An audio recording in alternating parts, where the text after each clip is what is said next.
Boy, what a story on this song from number 10 to number 7. It Never Rains in Southern California by Albert Hammond. He wrote this song with another guy, the lyricist named Mike Hammond? I think it's Mike Hazelwood. Let me double check that. I think it was Mike Hazelwood who wrote that song with him. I always want to make sure I got it right. Mike Hazelwood.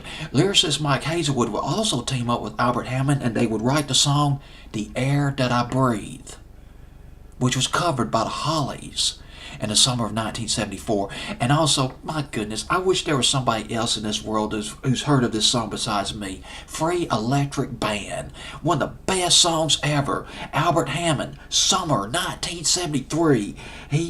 It didn't make top 40 though, but some of the top 40 stations played the hell out of that. Free Electric Band by Albert Hammond, and I hope there's somebody out there who remembers that song besides me. If you remember that song, I want to talk to you. But now let's go back to its biggest hit, It Never Rains in Southern California. It Never Rains in Southern California is probably more of a metaphor than something literal.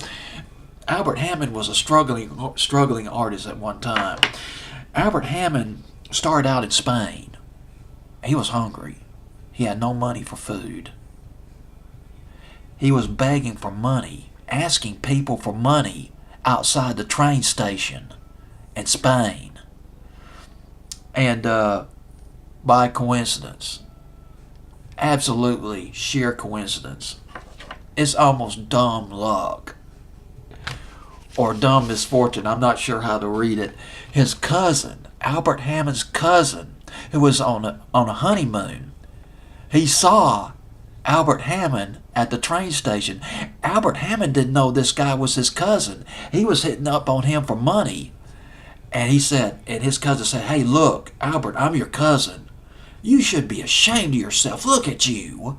I'm going to tell your dad." And Albert Hammond said, No, don't do that, please. Don't tell my dad. He'll go nuts. He'll stop me from doing this. Well, Albert Hammond's cousin took pity on Albert Hammond. He took him back to the hotel, gave him some food, water, cleaned him up, nice clean clothes, a bath, and gave him some money. And Albert Hammond was back out on his own again. His cousin did tell his dad, though, eventually. So that's probably where this line came from. Will you tell the folks back home I nearly made it? Brilliant. Albert Hammond. The song, by the way, was not written in Southern California. It was written in London. This was before Albert Hammond moved to Los Angeles.